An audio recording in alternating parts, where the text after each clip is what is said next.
David Livingstone கர்த்தருடைய வார்த்தையை சொல்லும்படியாய் கடந்து சென்றார். அல்லேலூயா.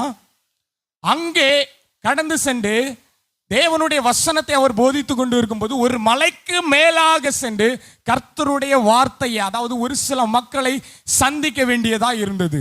அப்பொழுது அவர் முன்பாக செல்ல, அவருக்கு பின்பாக அவரோடு கூட நடந்த ஒரு சில பேர் லிவிங்ஸ்டனுடைய புத்தகத்தை சுமந்து சென்றார்கள். அல்லேலூயா.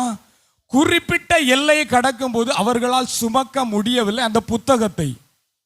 அப்போது சொன்னாங்க, லிவிங்ஸ்டன், இந்த புத்தகத்தை எங்களால் சுமக்க முடியவில்லை என்று சொல்லும்போது லிவிங்ஸ்டன் சொன்னாராம், அந்த புத்தகத்தை எல்லாம் ஆற்றோடு விட்டுவிடுங்கள், சத்திய புத்தகத்தை மாத்திரம் உங்கள் கையில் எடுத்துக்கொள்ளுங்கள் என்று.